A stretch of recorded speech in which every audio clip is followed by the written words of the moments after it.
بسم اللہ الرحمن الرحیم. تمام دیکھنے اور سننے والوں کو میری طرف سے السلام علیکم. دوستو، ویڈیو شروع کرنے سے پہلے اگر آپ پہلی بار اس چینل پہ آئے ہوئے ہیں تو سبسکرائب ضرور کریے گا اور بیل آئیکن کو پریس کرنا نہ بھولیے گا. اور اس کے علاوہ اگر آپ مجھے فیس بک، ٹویٹر یا پیٹریون پہ جوائن کرنا چاہیں تو ان کی لنک نیچے ویڈیو کی ڈسکرپشن میں دی ہوئی ہے. اور اگر آپ میرے لکھے ہوئے بکس پڑھنا چاہتے ہیں تو اس کی بھی لنک نیچے ڈسکرپشن میں موجود ہے. مترو، انڈیا کے جو سائبر وارئرز ہیں یہ مختلف ملکوں کے اوپر حملے کرتے رہتے ہیں اور جواباً پھر انڈیا کے اوپر بھی حملے ہو رہے ہوتے ہیں. سائبر اٹیکس انڈیا کے اوپر بھی ہو رہے ہوتے ہیں.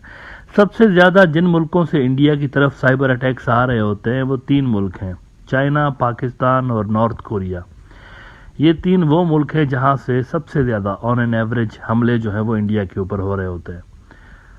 اب اکثر ایسا ہوتا ہے کہ یہ جو سائبر وارئرز ہوتے ہیں نا، یہ خفیہ رہنا چاہتے ہیں. یہ نہیں چاہتے کہ یہ کسی کی نیوز میں آ جائیں یا کسی کی نوٹس میں آ جائیں یا خبروں میں یہ گمنام رہتے ہیں، اندھیروں میں رہتے ہیں اور ایک اپنی ہی ان کی الگ دنیا ہوتی ہے. لیکن ایک خاص طبقہ ایسا ہے سائبر وارئرز کا جو کہ چاہتا ہے کہ ان کو دیکھا جائے، نوٹس کیا جائے اور لوگ ان گروپس کے بارے میں جانیں مزید.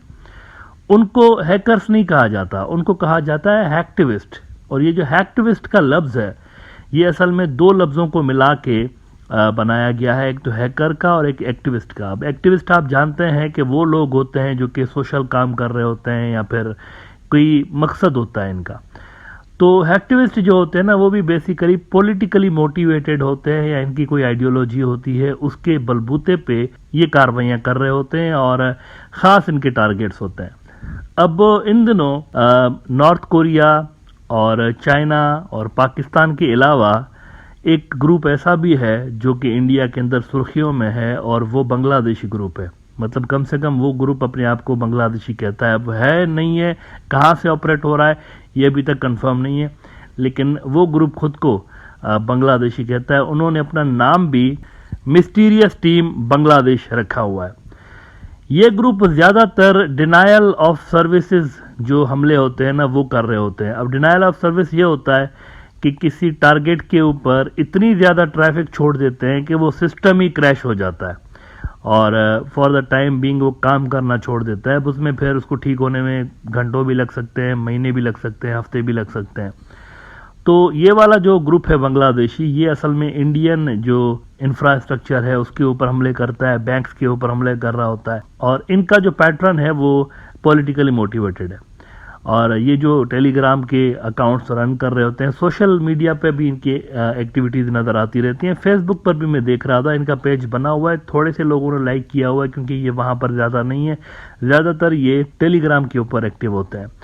سنگاپور کی ایک فرم ہے، انہوں نے اس گروپ کی کارروائیوں کے بارے میں کافی ڈیٹیل پچھلے دنوں ریلیز کی ہے جس کو دا بزنس اسٹینڈرڈ نے بھی رپورٹ کیا ہوا ہے. بزنس اسٹینڈرڈ کہتا ہے کہ ہو از مسٹیریس team Bangladesh the hacktivist group targeting countries with DDoS attacks. اور اس میں وہ کہتے ہیں کہ یہ جو گروپ ہے نا یہ اصل میں مطلب مختلف ٹارگیٹ سلیکٹ کرتا ہے. کسی بھی کوئی جیو پولیٹیکل ایونٹ ہوتا ہے نا تو اس سے متاثر ہو کے یہ ایکٹیو ہو جاتے ہیں اور کچھ ہفتوں کے بعد یہ خود ہی ڈی ایکٹیویٹ بھی ہو جاتے ہیں. لیکن ان کے 2 ملک ایسے ہیں جو کہ پرماننٹ ٹارگیٹ ہیں، ایک تو انڈیا ہے، دوسرا اسرائیل ہے. وہ کہتے ہیں گروپ آئی بی، یہ گروپ آئی بی وہی سائبر سیکیورٹی فرم ہے سنگاپور کی جنہوں نے ان کو آئیڈینٹیفائی کیا ہوا ہے. کہتے ہیں group I B said based on our findings collected from the groups Telegram channel we assume that there is a particular pattern in gangs attacks.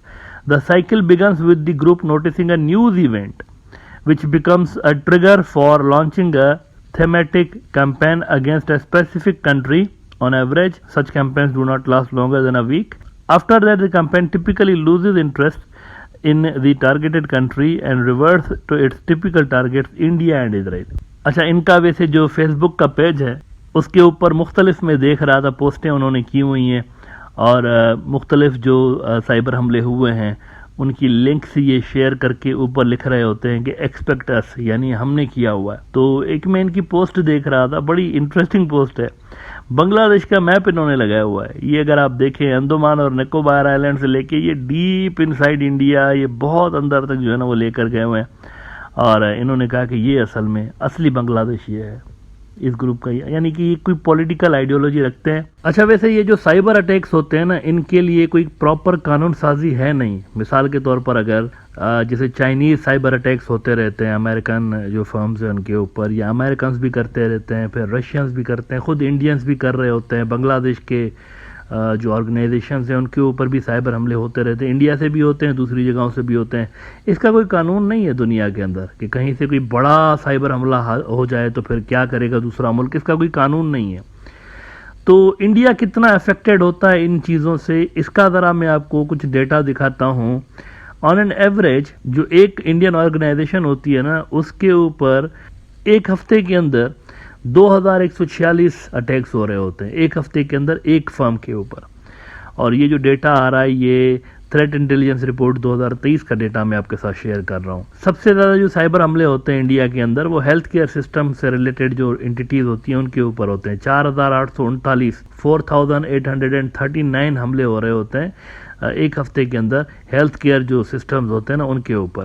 اس کے بعد دوسرے نمبر پر جو انڈیا کے اندر ایجوکیشن اور ریسرچ سے جڑی ہوئی انٹیٹیز ہیں ان کے اوپر حملے ہو رہے ہوتے ہیں۔ تقریباً ہفتے میں 3532 حملے ان کے اوپر ہو رہے ہوتے ہیں۔ اور اس کے بعد پھر تیسرے نمبر پر یہ جو گورنمنٹ اور ملٹری کی آرگنائزیشنز ہیں ان کے اوپر حملے ہو رہے ہوتے ہیں، سائبر اٹیکس 3000 سے زیادہ حملے ان کے اوپر بھی پر ویک ہو رہے ہوتے ہیں۔ اور اس کے بعد انشورنس اور لیگل جو انٹیٹیز ہیں ان کے اوپر سائبر حملے ہو رہے ہوتے ہیں انڈیا میں۔ اچھا یہ جو حملوں کی تعداد ہے یہ بڑھتی چلی جا رہی ہے۔ مثال کے طور پر میں آپ کو بتاؤں کہ یہ جو میں نے کہا نا کہ آن این ایوریج جو ایک انڈین آرگنائزیشن ہوتی ہے اس کے اوپر ہفتے میں 2146 حملے ہو رہے ہوتے ہیں، سائبر حملے۔ تو اگر آپ 6 مہینے پہلے کا ڈیٹا دیکھیں نا تو وہ ڈیفرنٹ تھا، وہ اس سے آدھے حملے تھے۔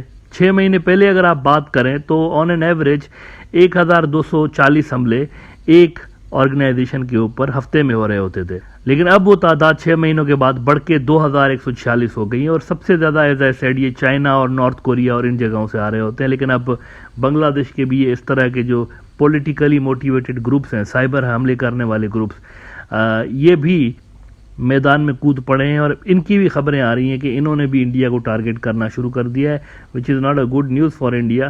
اب دیکھیں جیسے جیسے اکانومیز ڈیجیٹلائزیشن کی طرف جا رہی ہیں، آپ دیکھیں کہ اب تو کرنسیز بھی ڈیجیٹل کرنے کے تیاریوں میں دنیا لگی ہوئی ہے، اور اب تو یہ بھی کہا جا رہا ہے کہ کچھ سالوں کے اندر مارکیٹ کی شکل ہی تبدیل ہو جائے گی۔ زیادہ تر جو ٹرانزیکشنز ہو رہی ہوں گی وہ ڈیجیٹل ٹرانزیکشنز ہو رہی ہوں گی، فزیکل جو کیش ہے اس کا تو کام ہی آنے والی دنیا میں تقریباً ختم ہو جائے گا۔ تو ڈیجیٹلائزیشن کے بڑھتے ہوئے سائبر حملوں کے خطرے بھی انڈیا سمیت ہمارے پورے ریجن کی اکانومیز کے اوپر بڑھے ہوئے ہیں۔ ان کو کاؤنٹر کرنے کے لیے ایک کمپریہنسو پالیسیز بنانے کی ضرورت ہے، اور انڈیا کو تو خاص طور پر بنانے کی ضرورت ہے کیونکہ انڈیا سب سے زیادہ اس ریجن کے اندر جو سائبر حملے ہیں وہ فیس کر رہا ہوتا ہے۔